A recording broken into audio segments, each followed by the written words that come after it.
Are in the midst of Clear the Shelters. This is an annual event we here at WCNC Charlotte take part in, and NBC stations across the nation take part in as well, essentially partnering with local rescues and shelters to highlight the importance of adoption, the fact that this is a super busy time of year for rescues and shelters. They're usually inundated with cats and dogs in the summertime, and also just raising awareness about animal welfare and some of the needs that these shelters and rescues have. So today for us, we've got an interview that we've got as we speak set up and ready to go with one of our rescues in the foothills. So specifically, we've got Heart of the Foothills joining us from Rutherford County. Stephanie Henderson is here to talk about the Clear the Shelters effort and also a few of your adoptable pups. Thank you so much, Stephanie, for joining us here on Live Impact News. Hey, how are you? Doing well, doing well. I know y'all are busy right now. Hopefully this is going to be a very successful month for you. Tell us a bit about the status of your shelter, your rescue right now. How are you all doing? We kind of prefaced this conversation by saying usually this time of year, it's really busy for rescues. So just curious how things are going for you in Rutherfordton. Right now, it seems that we have more animals coming in than we do have going out. It's an unfortunate situation. Adoptions are slow, and with dogs and cats both. Cats seem to get adopted faster than dogs do. So we do work on transports to send some to partner rescues out of state, which, rescue is hard everywhere. So right now, rescue is down, adoptions are down in pretty much every county in the nation. So it makes it a little bit more difficult, especially, when people don't fix their animals, and we end up with litters and litters of puppies and kittens coming in all the time. It's a bit overwhelming. Yeah, I mean, we hear that term used a lot, by our local rescues and shelters. Frequently, the term overwhelming. We hear the importance of spay and neuter all the time from all of the organizations, animal welfare organizations across our area. Speaking of puppies, I want to talk about a couple of the adoptables that you sent to us last night. You have a few pictures here and some bios. First up, we've got Cinnamon, who is a 3-year-old, 45-pound spayed female boxer mix in your care. She seems to have some really great notes. Tell us a bit about Cinnamon and some of her good qualities and what kind of household she might be best for. Cinnamon is a really good dog. She is dog selective, so that makes it a little bit tougher to get her into a home. She doesn't seem to mind cats, which is awesome. But she probably would benefit from, a home. We would have to do a meet and greet with other dogs to see if it would be a good fit if they were to have another animal in the home. She walks well on a leash. She's house trained. She knows she knows manners. She was adopted from us 3 different times, brought back to us. No fault of her own, unfortunately. Just the way it happened with her. But she's a really good girl. It's shocking that we've had her for so long. Yeah, she seems really great, and I feel like folks, when we say the term dog selective in the rescue circle, if you will, usually means that they're good with some dogs. They're not good with every dog. So it really does behoove folks to really, as you said, do the meet and greet, because you can find that there are many dog selective dogs who go on to have great lives in households with other dogs.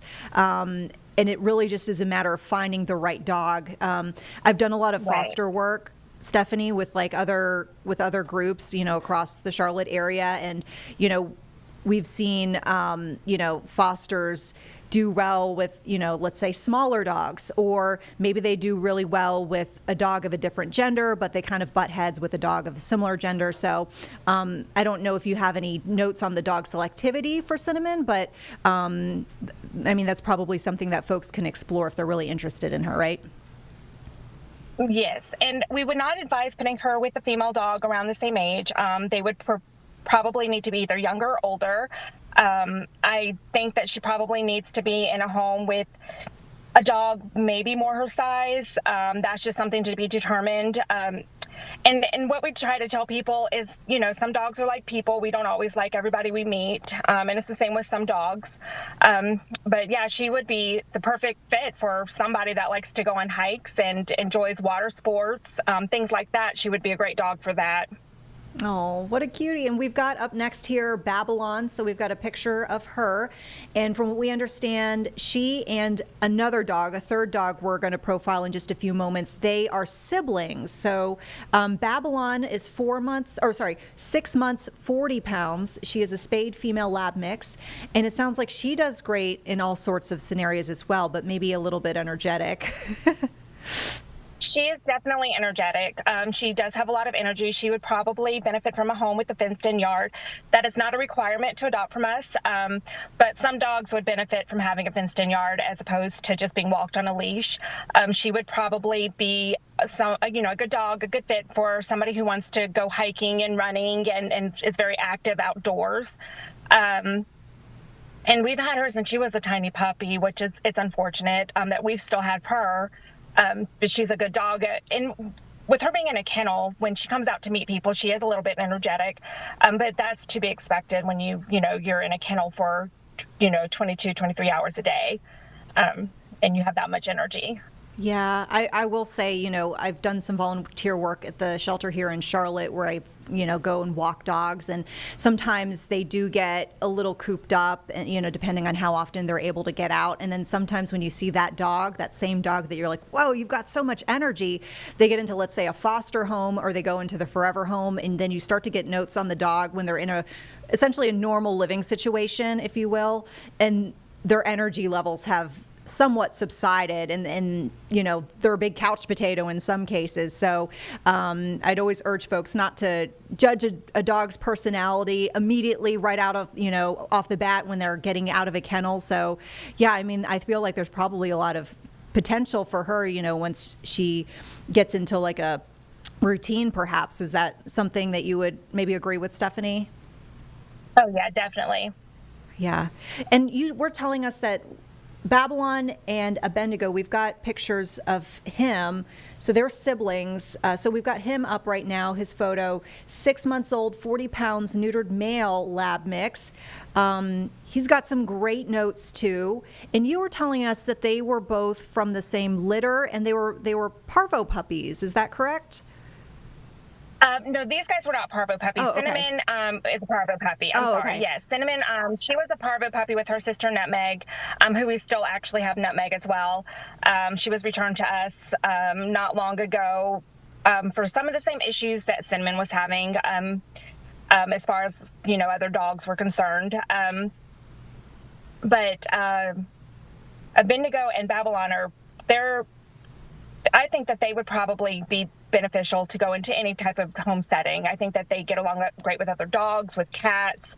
They would like to go on hikes and do a lot of outdoor activities. And they would probably also be the kind that would, at the end of the day, would want to just sprawl across the couch and watch a movie with you. Oh, they look so absolutely sweet. And these are just a few of the pups that you all have up for adoption. Can you tell us about your adoption process and how things might be a little bit different this month and going forward because of Clear the Shelters? How best can people find that information? And I believe y'all also handle cats, is that correct? We do. Okay. Yeah, so tell us how folks can find more information. They can always go to our website at heartofthefoothills.org, and they can give us a call or send us an email, whatever is easiest for them. They can even come by. Sometimes we like to operate on appointments, but we'll never turn anybody away if they don't have one. And so they can come in and meet the dogs if they're interested in adopting. Right now, all of our dogs are half price. So our adult dogs are $75. Our puppies are $125. Our long stay dogs, we could probably work out some kind of pricing arrangement with them to get them into homes if needed. And we don't usually do on the spot adoptions, but that's something that we are loosening the reins on, and we are allowing people to adopt when they come in, as long as they're of age to sign the contracts. Got it. If I could, because I know that y'all have really gone through a lot, not just with the situation, how you're getting a lot of animals in general during this tough season, but the fact that y'all survived Helene, essentially, worked through some pretty big obstacles when that storm was coming through and have come through out the other side and are continuing to do some really great work. How has it been since Helene? I mean, tell us about what y'all went through in the immediate aftermath of the storm and how things have improved or maybe even not improved since the storm came through. After Helene, our power was out for a little while. We went in and we were working in the dark. We had, I don't even know how many dogs and cats show up that were misplaced from the hurricane.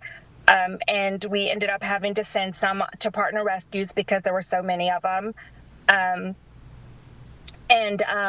We had to have some cats returned to us. I don't remember exactly how many, but there were a handful of cats that were returned to us that were adopted in the Asheville area, and the homes were destroyed. And so we had to take those cats back while the people got up on their feet.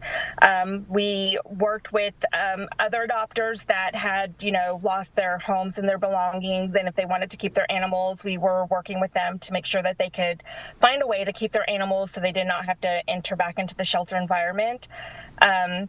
But since then, things have slowly calmed down, I guess, but it's still there's a lot of strays that it's a lot. There's a lot of strays daily that come in to both our facility and to the animal shelter from where they've been lost or abandoned.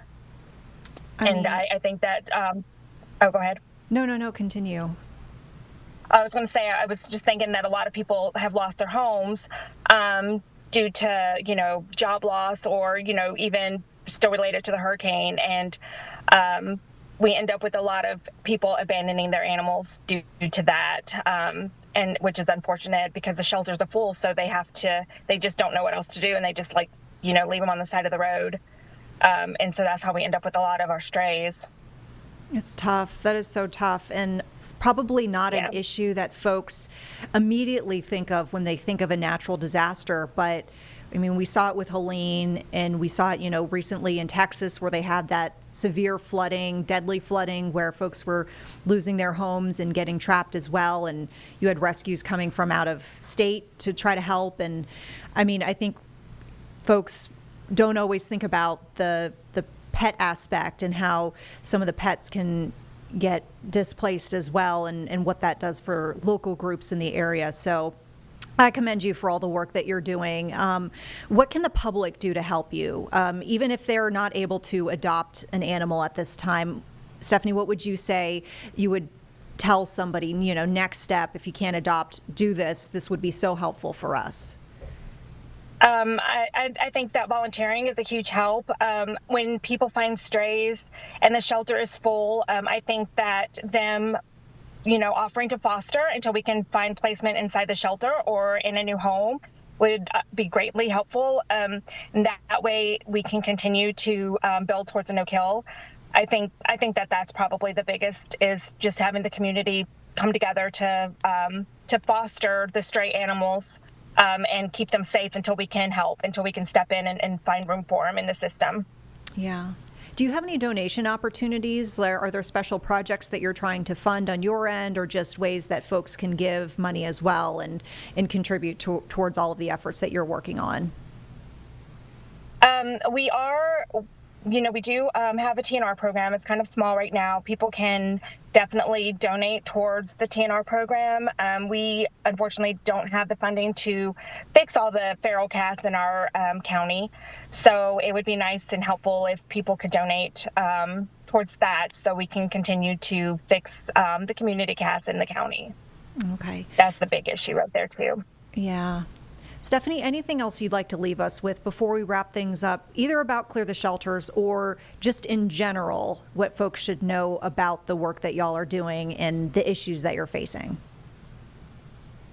I think that it's important that people know that we are here to help. And if we can't provide immediate help, to give us time, and we will try to come up with a solution to help them any way we can, and that they just need to be patient and not give up on us.